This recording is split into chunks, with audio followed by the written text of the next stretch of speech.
Hello friends, good morning. तो कैसे हैं आप लोग? आई होप कि सब लोग ठीक होंगे। तो आज के हम लोग वीडियो में देखने वाले हैं डीसीए जो है फंडामेंटल ऑफ कंप्यूटर का पार्ट 12। इससे पहले 11 पार्ट ऑलरेडी हो चुके हैं, तो अगर आपने उन सबको नहीं देखा है तो जाकर के आप प्लेलिस्ट से उसको जाकर के चेक कर सकते हैं। और अगर आप हमारे चैनल पर नए हैं या वीडियो पहली बार देख रहे हैं तो हमारे चैनल को सब्सक्राइब जरूर कर लें, ठीक है। और वीडियो अच्छा लगे तो एक बार लाइक और एक शेयर भी जरूर कर दीजिए। चलिए बढ़ते हैं बिना किसी देर किए हुए। चलिए, तो यहाँ पे हम लोग ने पिछली बार जो हमने देखा था कि फर्स्ट जनरेशन में जो है कौन कौन सी चीजें इस्तेमाल हुई थी और उसमें क्या क्या ऐसे प्रॉब्लम्स रहे थे जिनकी वजह से कंप्यूटर जो है काफी महंगा और बहुत ही ज्यादा जो है खर्चीला था, ठीक है। तो अभी जो है हम सेकंड जनरेशन में जो है देखेंगे कि सेकंड जनरेशन का समय आपका 1956 से 1963 है, ठीक है। कहने का मतलब है कि आपको 4 और इधर आपका 7 यानी कि 7 साल का समय इसमें आपको लगा सेकंड जनरेशन में। तो चलिए, और एक चीज का ध्यान दिला दें कि आपका जो फर्स्ट जनरेशन का कंप्यूटर था उसमें वैक्यूम ट्यूब्स का इस्तेमाल हुआ था, ठीक है। और ये बोल सकते हैं कि साइज में बहुत ही बड़ा था, जो कि पूरे जो है कमरे में भरा रहता था, ठीक है। और वैक्यूम ट्यूब्स में जो है काफी हाई वोल्टेज का जो है इलेक्ट्रिसिटी जो है फॉलो करने की वजह से अक्सर जो है वैक्यूम ट्यूब्स जल जाया करते थे। और इस तरीके से कंप्यूटर में बहुत सारी जो है प्रॉब्लम्स रही थी, ठीक है। तो अब हम लोग जो है सेकंड जनरेशन के कंप्यूटर्स में देखेंगे और इसमें जो है मुख्य रूप से जो सर्किट इस्तेमाल करा गया था, ठीक है, एस जनरेशन में। तो इस जनरेशन में इस्तेमाल करे जाने वाला सर्किट जो है आपका ट्रांजिस्टर्स था, ठीक है। तो ट्रांजिस्टर्स कैसा होता है आपको नेक्स्ट स्लाइड में आपको देखने को मिल जाएगा। तो अभी हम लोग जो है वीडियो को ध्यान से देखते हैं, ठीक है। तो हम यहाँ पे भी हल्का कलर जो है देखते हैं, कोई दूसरा कलर हो तो, ठीक है, ग्रीन कलर ले लेते हैं। चलिए, अब बेटर है। तो यहाँ पे हम देख पा रहे हैं, ये यहाँ पे ठीक है, the second generation of computers use transistors to replace vacuum tubes, ठीक है। जो सेकंड जनरेशन के हमारे कंप्यूटर्स रहे थे, जो दूसरी पीढ़ी के कंप्यूटर्स रहे थे, उसमें वैक्यूम ट्यूब्स का जगह जो है ले लिया था किसने? ट्रांजिस्टर ने। यानी कि वैक्यूम ट्यूब्स की जगह पे ट्रांजिस्टर्स यूज होने लगे थे। The transistor was far superior to the vacuum tube, allowing, ठीक है, allowing computers to become smaller, faster, cheaper, more energy efficient and more reliable than their first generation preceders, ठीक है। तो यहाँ पे जो ट्रांजिस्टर वैक्यूम ट्यूब से कहीं बेहतर था, ठीक है। वैक्यूम ट्यूब की अपेक्षा जो है ट्रांजिस्टर काफी जो है बेहतर था। कैसे बेहतर था तो देखते हैं।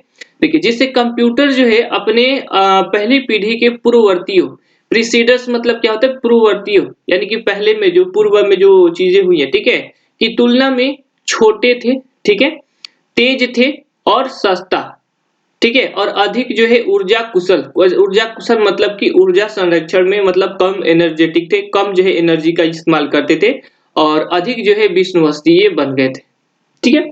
तो जब ये सारी चीजें हमें मिलेंगी नेक्स्ट जनरेशन में तो डेफिनेटली जो है हम इसको कह सकते हैं कि पहले से क्या हो रहा था, बेटर होता, विकास हो रहा था इसका, ठीक है। अब देखिए यहाँ पे the computer of this generation still generated a great deal of heat over the vacuum tube, and they still relied on punch card for input and printouts for output. लेकिन इन सभी के जो है गुण होने के बावजूद, इन सभी क्वालिटीज के बेहतर होने के बावजूद भी इसमें कुछ कमियां रह गई अभी भी, ठीक है। तो इस पीढ़ी ने जो है अभी भी बहुत अधिक गर्मी उत्पन्न की, जिससे कंप्यूटर को नुकसान हुआ, ठीक है। जब ज्यादा जो है जरूरत से ज्यादा हीट होगा तो डेफिनेटली जो है कंप्यूटर के पार्ट्स जलने के या ट्रांजिस्टर जलने के चांसेस बने रहते हैं, ठीक है। तो देखते हैं, लेकिन यह वैक्यूम ट्यूब पर एक बहुत बड़ा सुधार था। इसका जो है देखिए, पहले से कुछ बेहतर हुआ था। वैक्यूम ट्यूब्स की जगह पर ट्रांजिस्टर आ गए थे, लेकिन फिर भी कुछ ऐसी परेशानियां थी, ठीक है। तो कुछ जो है परेशानी जो है सॉल्व हुए थे और कुछ जो है प्रॉब्लम्स जो है फर्स्ट जनरेशन की थे। हालांकि इसमें इस्तेमाल किया जाने वाला जो मेन पार्ट है, जो मेन सर्किट है, वो बदल गया था। वैक्यूम ट्यूब से जो है बदल करके क्या हो गया था, ट्रांजिस्टर्स हो गए थे। तो यहाँ पे ट्रांजिस्टर इस्तेमाल करने की वजह से क्या हुआ, ये आपका काफी जो है ये पॉइंट, अच्छा पॉइंट यहाँ पे है, ठीक है। पहले की अपेक्षा क्या हो गया, छोटा हो गया, तेज हो गया और सस्ता भी हो गया। साथ ही साथ एनर्जी इफिशियंस मतलब कि एनर्जी की जो है कम इस्तेमाल करने लगा। और ये जो है फर्स्ट जनरेशन की अपेक्षा में हर तरीके से जो है कुछ बेहतर था। लेकिन अभी भी इसमें कुछ कमियां रही थी। वो क्या रही थी कि इसमें जो है वैक्यूम ट्यूब्स चेंज हुआ, ये अच्छी बात है, लेकिन इसमें जो गर्मी है उतना ही उत्पन्न होती, तो उससे कम होती होंगी, ठीक है। लेकिन अभी भी गर्मी जो है उतना ही उत्पन्न होता है। वे अभी भी इनपुट के लिए देखिए पंच कार्ड, इनपुट के लिए पंच कार्ड, जैसा कि हमने जो है प्रीवियस वीडियो में देखा था कि पंच कार्ड्स में जो है कुछ नंबर्स दिए गए होते हैं और उसमें जो है कागज के उसमें नंबर के आगे जो है एक छेद होता है और छेद में कागज के टुकड़े को डाल करके इनपुट करा जाता था। और आउटपुट पाने के लिए भी आपको पहले प्रिंट आउट निकालना होता था और इसमें भी अभी तक वही रहा था, बल्कि हालांकि इसमें कुछ जो है चेंजिंग्स आपको देखने को मिल गए थे, साइज में छोटे हो गए थे, तेज हो गए थे, ठीक है। आउटपुट के लिए प्रिंट आउट पर निर्भर थे। तो कुछ कुछ जैसे कि गर्मी उत्पन्न करना, पंच कार्ड का इस्तेमाल और आउटपुट के लिए प्रिंट कार्ड पर निर्भर रहना, ये कुछ ऐसी जो है अभी तक कमियां रह गई थी, ठीक है।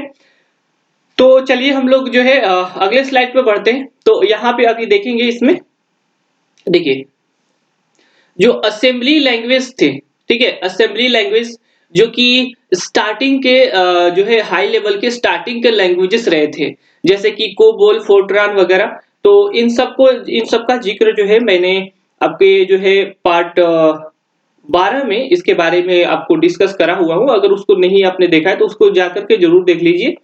आप प्लेलिस्ट में आप वहां पे जा सकते हैं और हमारे साथ बने रहने के लिए हमारे चैनल को सब्सक्राइब और बेल आइकन को ऑल पे जरूर सेट कर लीजिएगा, ठीक है।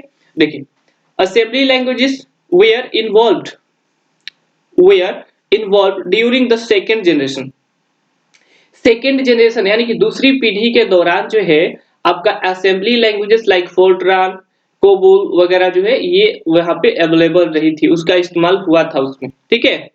विच विच अलाउ, ये आपका पॉइंट जो है थोड़ा सा बहुत छोटा पड़ रहा है, which allowed programmers to specify instructions in word.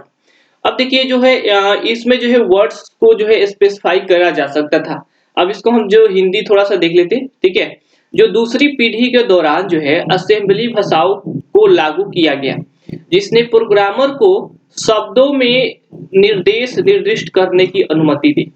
यानी कि जो निर्देश थे, जो कमांड्स थे, वो अब शब्दों में दिए जा सकने वाले थे, ठीक है।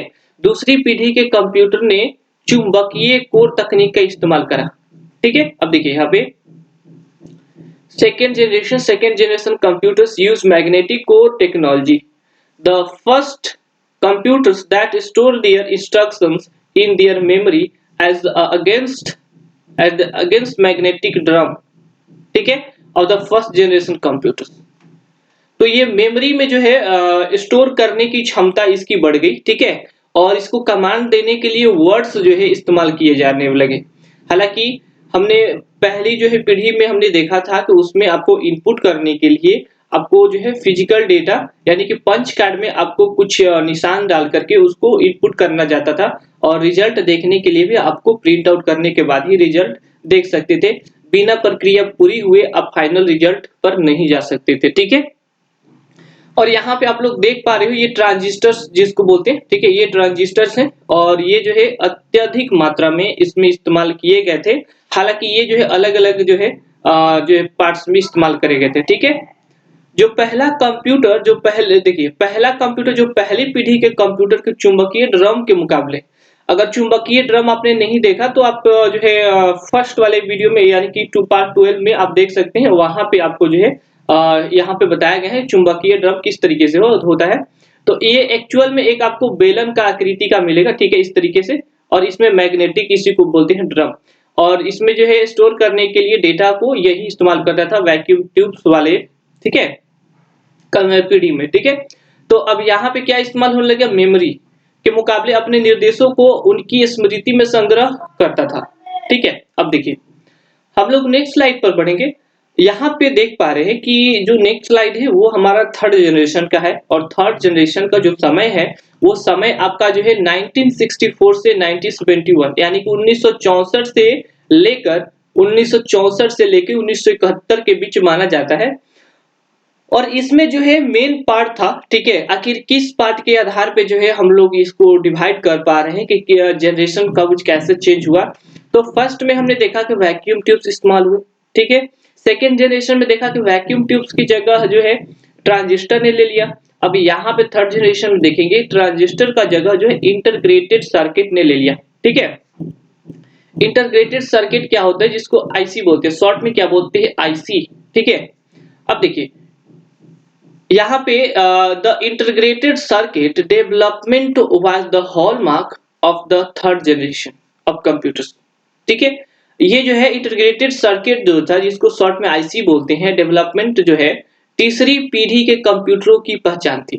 जिस प्रकार फर्स्ट कंप्यूटर की पहचान वैक्यूम ट्यूब, सेकेंड जनरेशन की पहचान आपके ट्रांजिस्टर्स, थर्ड जनरेशन की पहचान आपके इंटीग्रेटेड सर्किट जिसको आईसी चिप बोलते हैं, ठीक है। There was a drastically increase in the speed and efficiency of a computers due to a reduction in transistors which was placed on silicon chips semiconductors, ठीक है। इंटीग्रेटेड सर्किट यहाँ पे तो हमने देख लिया, जो सिलिकॉन चिप था जो कि अर्धचालक था, ठीक है, पर रखे ट्रांजिस्टर में कमी के कारण कंप्यूटर की गति और दक्षता में भारी वृद्धि हुई। तो पीछे वाले में हमने देखा कि सिलिकॉन चिप पर जो है अलग-अलग जगह पे जो है ट्रांजिस्टर्स लगाए गए थे, ठीक है। और इसमें क्या हुआ कि सिलिकॉन चिप्स जो था उसमें रखे जो है ट्रांजिस्टर्स, अब उसका जो है इंटीग्रेटेड सर्किट ने ले लिया, और इस तरीके से जो है उसका जो है जो थर्ड जनरेशन का कंप्यूटर रहा था वो फर्स्ट और सेकंड जनरेशन की अपेक्षा काफी जो है बेहतर रहा, ठीक है। और इसमें कुछ जो है रिडक्शन भी है, जैसे कि हीट आपका कम हुआ, जो है देखिए जैसे जैसे आपका जो है पीढ़ी बदलता गया वैसे वैसे कंप्यूटर का साइज घटता गया, ठीक है। मेमोरी स्टोर करने की क्षमता बढ़ी, कार्य करने का जो है बोल सकते हैं स्पीड बढ़ा, है ना। इलेक्ट्रिसिटी जो है कम इस्तेमाल करने लगा, यानी कि धीरे धीरे बोले कि टेक्नोलॉजी जो है आगे की ओर अग्रसर रही, ठीक है, हमेशा जो है बेहतर बनती रही। अब यहाँ पे नेक्स्ट जो देखेंगे हमारा, तो ये हमारा जो है थर्ड जो है जनरेशन का ही कंप्यूटर का पार्ट है। तो यहाँ पे देखते हैं जरा,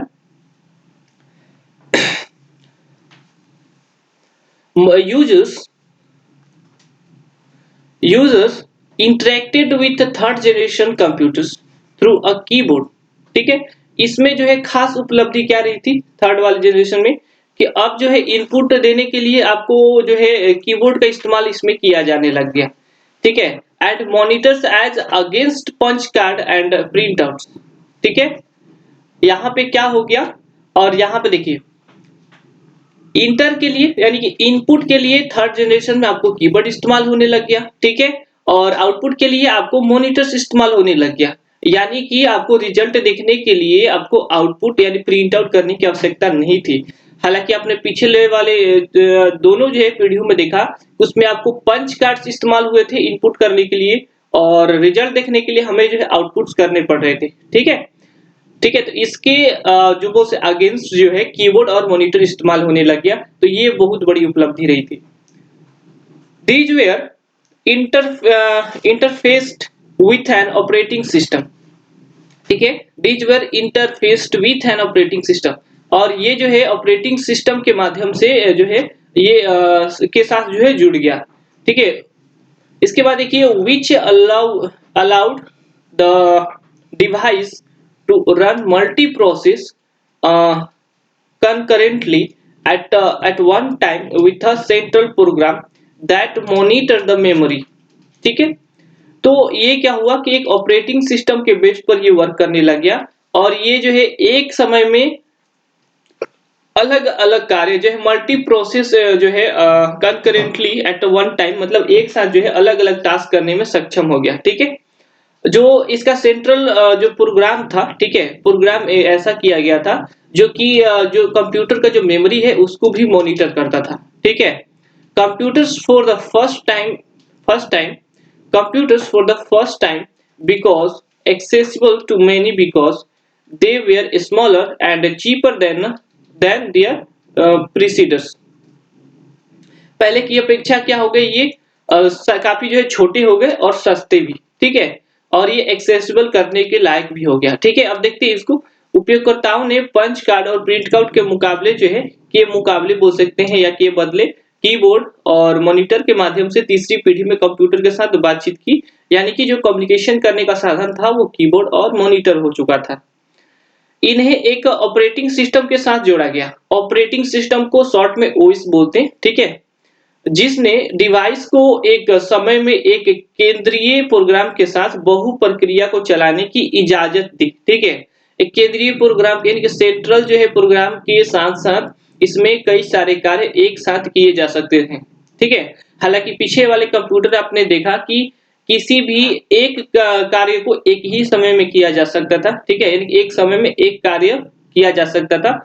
सिंगल जो है टास्किंग जितने भी आपके कंप्यूटर थे सिंगल टास्किंग थे, ठीक है।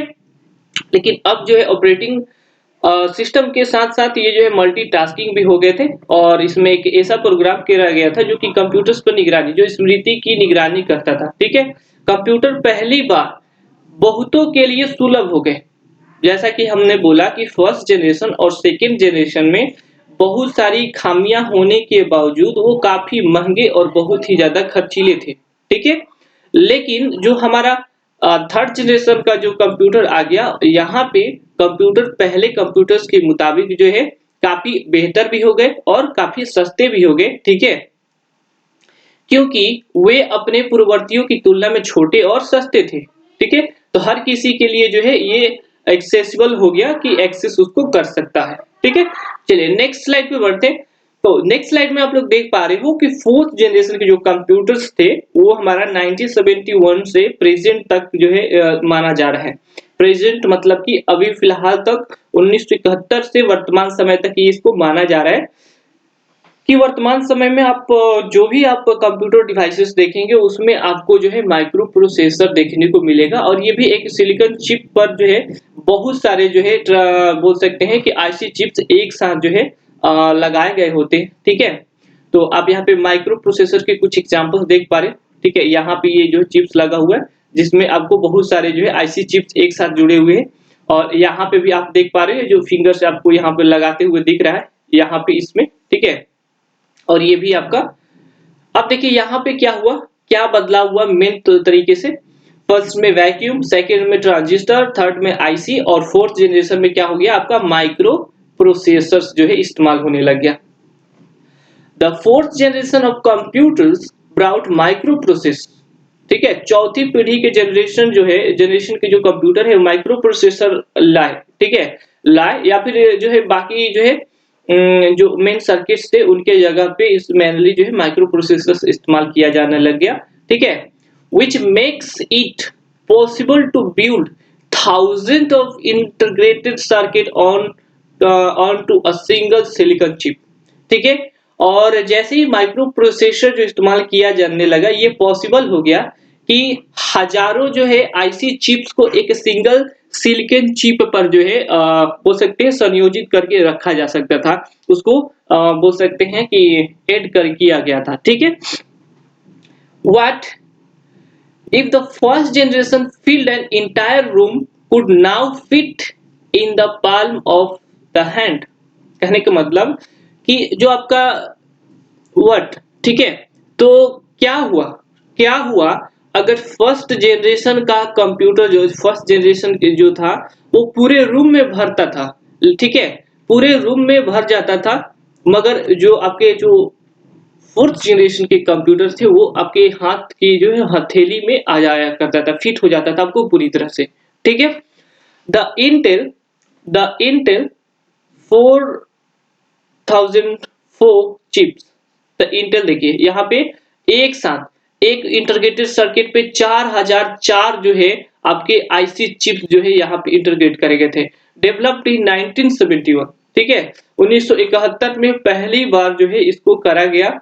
सो इसको हम कब से समय मानेंगे, इसको 1971 से वर्तमान समय तक मानेंगे। हालांकि माइक्रो प्रोसेसर में भी समय समय पर जो है बदलाव होते गए हैं और जब भी बदलाव हुए हैं कुछ बेहतर ही हुआ है। ठीक है, located all the components of the computer. ठीक है, तो ये पूरा का पूरा जो है बोल सकते हैं कि जो हमारा फोर्थ जेन माइक्रो प्रोसेसर का जो हमारा कंप्यूटर था वो पूरी तरह से एक हाथ में भी आ सकता था। ठीक है, हाथ में फिट हो जाता था। हालांकि पहले वाले जो वैक्यूम ट्यूब्स वाले कंप्यूटर थे पूरे रूम में भरे पड़े रहते थे। ठीक है, अब देखिए, from the central processing unit, from the central, जिसको शॉर्ट में क्या बोलते हैं, सीपीयू। ठीक है, from the central processing unit and memory to input output controls on a single chip. ये जितने भी आपके सीपीयू और आपका जो मेमोरी या जो है इनपुट आउटपुट जो भी कंट्रोल्स थे वो जो सारे के सारे जो है सिंगल चिप पर जो है समाहित हो गए थे। ठीक है, एक जगह पे स्थिर थे। अब इसका हम हिंदी रूप भी देख लेते हैं। जो चौथी पीढ़ी के कंप्यूटर प्रोसेसर लाए। ठीक है, जिससे एक सिलिकॉन चिप पर हजारों एकीकृत सर्किट बनाना संभव हो गया। क्या हुआ, अगर पहली पीढ़ी ने एक पूरा जो है कमरा भर दिया तो अब हाथ की हथेली में फिट हो सकता है। ऐसा क्यों बोला जा रहा है, क्योंकि देखिए वर्तमान समय में आपको जितने भी आप डिवाइसेस देखोगे, चाहे वो आपके टैबलेट्स हो, जो आपका टैबलेट है, ठीक है, वो भी आपका क्या है, एक कंप्यूटर है, जो कि आपके हाथ में क्या होता है, बिल्कुल फिट हो जाता है, जिसको हम हैंड हेल्ड कंप्यूटर बोलते हैं। हैंड हेल्ड कंप्यूटर बोलते हैं। और ये जो है आपका माइक्रो कंप्यूटर का एक पार्ट है। ठीक है, हैंड हेल्ड कंप्यूटर यानी कि ऐसा कंप्यूटर जिसको हाथ में पकड़ के रखा जा सके। ठीक है, तो ऐसा हुआ कि जो पूरे कमरे में भरा रहता था वो आपके हाथ में जो है एक हाथ में फिट होने लायक जो है एक कंप्यूटर बन गया था माइक्रो प्रोसेसर की वजह से। ठीक है, सारे पार्ट्स काफी छोटे हो गए थे और स्पीड में काफी बड़े। और जैसा कि आप लोग इस्तेमाल करते हो वर्तमान समय में, उसका जो है स्पीड जो है आपको पता ही होगा। और जो पहले के कंप्यूटर्स अगर होंगे तो अगर आप चाहेंगे भी तो आप उसको नहीं चला पाएंगे। ठीक है, अब देखिए, क्योंकि अभी जो वर्तमान समय में जो भी कंप्यूटर्स है उसका इंटरफेस इतना सुलभ और ऑप्शनल है कि आप उसको जो है बहुत ही आसानी से आप चला सकते हैं। लेकिन पहले वाले में आपको बहुत ज्यादा दिक्कत होती थी इनपुट करने में, आउटपुट करने में और भी चीजें। ठीक है, जिसके बारे में हमने अभी पढ़ लिया है। तो देखिए 1971 में विकसित इंटेल 4004 चिप। ठीक है, इंटेल 4000 चिप कहने का मतलब कि एक मॉडल रहा होगा। ठीक है, जिसमें एक चिप है जिसमें कि 4004 जो है चिप्स एक साथ जो है एकीकृत करके जो है एक सिलिकॉन चिप पे जो है रखे गए थे। कंप्यूटर के सभी घटकों को सेंट्रल प्रोसेसिंग यूनिट, कंप्यूटर के सभी घटकों मतलब कि जितने भी उसके कंपोनेंट्स है, कंप्यूटर के जितने भी कंपोनेंट्स, चाहे आपका जो है आपका प्रोजेक्टर हो, माउस हो, कीबोर्ड हो, कैमरा हो, ठीक है, स्पीकर हो, हेडफोन हो, ठीक है, ये सभी चीजों को एक साथ क्या करता है, सेंट्रल प्रोसेसिंग यूनिट और मेमोरी से लेकर इनपुट आउटपुट कंट्रोल तक एक ही चिप पर जो है स्थित करता है। इन सभी को कंट्रोल कौन करता है, तो माइक्रो प्रोसेसर। ठीक है, और मेमोरी से। ठीक है, इसको हम कंप्लीट कर लिए। ठीक है, तो अगर आपने अभी तक माइक्रो प्रोसेसर अगर नहीं देखे हैं तो अगर आप देखना चाहें तो जब भी अगर आपके पास अगर सीपीयू अवेलेबल है तो आप उनके जो है स्क्रू को जो जब खोल करके आप देखिएगा अंदर में। ठीक है, तो जहां पर फैन लगा हुआ है, जहां पे फैन आपका लगा होता है मदरबोर्ड में, आप फैन को जैसे ही रिमूव करेंगे, ठीक है, आपको एक जो है एक इस तरीके का एक चीज दिखेगा। जैसे आप उसको खोल के निकालेंगे तो आपको जो है दिखाई पड़ जाएगा कि वो किस तरीके से उसमें छोटे-छोटे जो है आईसी चिप्स एक साथ लगे हुए हैं। ठीक है, आप शायद उसको काउंट करने में भी आपको जो है दिक्कत हो सकती है। ठीक है, क्योंकि ये बहुत ही छोटे होते हैं। साइज में छोटे जरूर हैं मगर पहले की पीढ़ियों की अपेक्षा बहुत ही ज्यादा जो है फास्ट है और गति है। ठीक है इनमें। चलिए हम लोग नेक्स्ट स्लाइड पे बढ़ते हैं। जो फिफ्थ जनरेशन को हम जो है अभी वर्तमान समय से लेकर के जो आने वाले समय तक मान सकते हैं, यानी कि बायोन। और इसके तहत में आपको मिलेगा एआई, जिसको बोलते हैं ये आर्टिफिशियल इंटेलिजेंस। फिफ्थ जनरेशन के जो कंप्यूटर्स हैं वो अभी वर्तमान से लेकर के, क्योंकि वर्तमान समय में भी कुछ ऐसे जो है काम हो चुके हैं, ठीक है। अब जितने भी रोबोटिक्स देख रहे हैं जो कि आर्टिफिशियल इंटेलिजेंस के ऊपर बेस्ड होता है, वो सारे के सारे जो है 5th जनरेशन के कंप्यूटर आपको देखने को मिलेगा, ठीक है। और ये क्या है, आर्टिफिशियल इंटेलिजेंस, ये किस बेस्ड पर होंगे, तो आर्टिफिशियल इंटेलिजेंस पर होंगे, ठीक है। ये खुद से सोच समझ सकते हैं, ठीक है। अब देखिए, The current technological trend in computing devices is based on quantum. जो वर्तमान समय में जो तकनीकी प्रवृत्ति है वो जो है बोल सकते हैं कि ट्रेंडिंग में भी चल रहा है, फिलहाल में सबसे आगे चल रहा है, क्या है तो क्वांटम कंप्यूटेशन, मोलक्यूलर, ठीक है, और nanotechnology and artificial intelligence.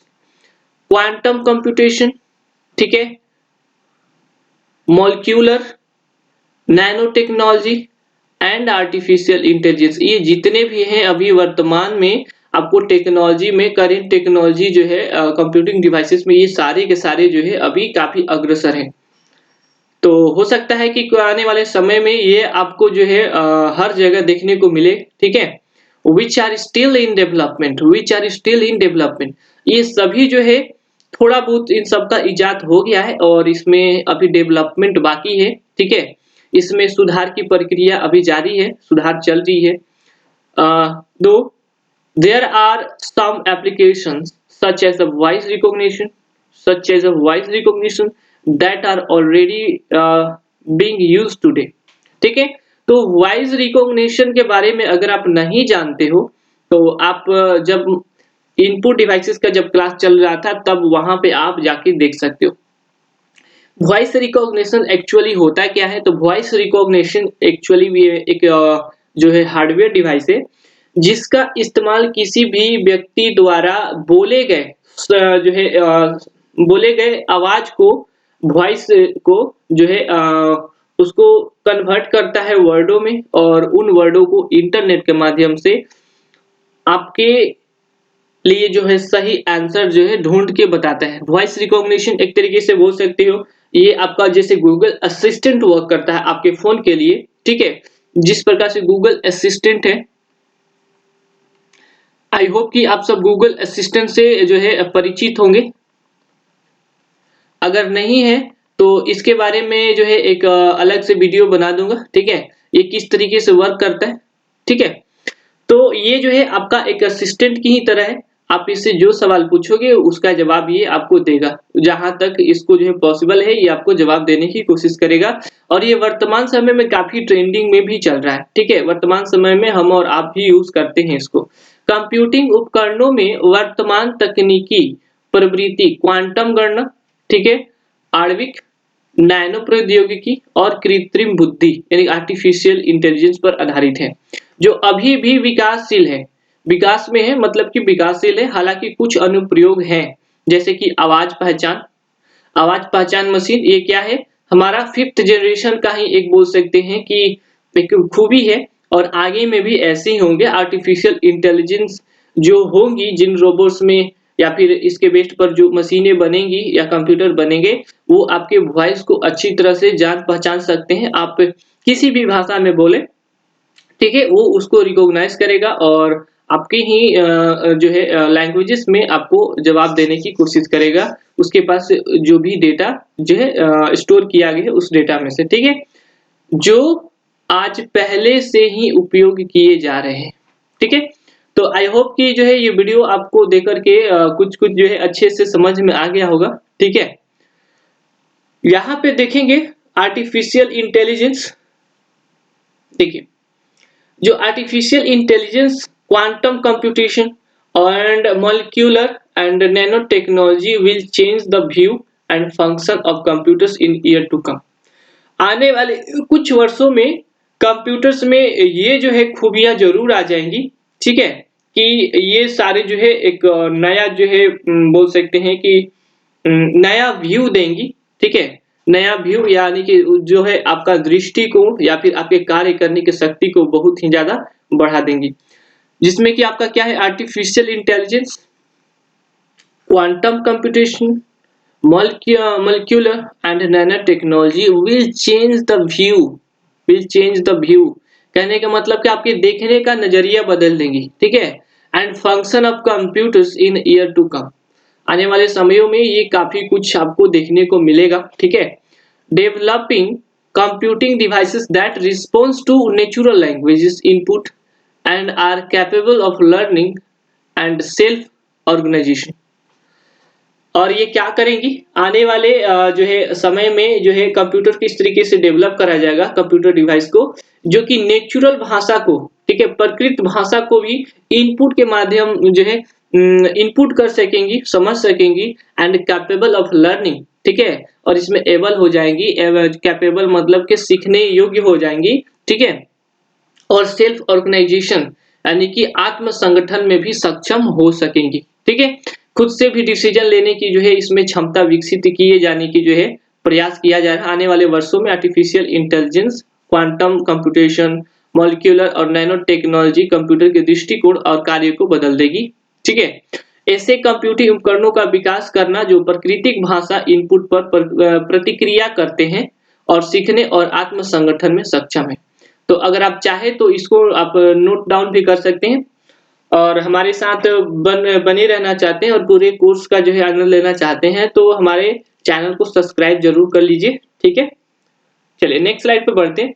I hope कि ये जो है लास्ट स्लाइड था, ठीक है जी, ये लास्ट स्लाइड ही है। ये हमारा कलर थोड़ा सा हम बदलेंगे, ठीक है। तो अगर आप हमारे चैनल को अपने सब्सक्राइब कर लिए तो बेल आइकन को भी ऑल पे सेट कर लेना, क्योंकि जब तक आप बेल आइकन को ऑल पे नहीं सेट करोगे तो डेली का नोटिफिकेशन आपको नहीं मिल पाएगा, ठीक है। तो हो सकता है आपसे वीडियो मिस हो जाए। तो मिलते हैं आपसे एक नए वीडियो में, और वीडियो अच्छा लगता है तो लाइक जरूर कर दीजिएगा, दोस्तों को शेयर कर दीजिएगा, और आप हमें जो है सोशल मीडिया पे फॉलो भी कर सकते हैं। टेलीग्राम, फेसबुक और इंस्टाग्राम का लिंक डिस्क्रिप्शन में दिया गया है। तो मिलेंगे आपसे जल्द ही एक नए वीडियो में, तब तक के लिए बहुत बहुत धन्यवाद and thanks for watching and keep supporting. Thank you guys.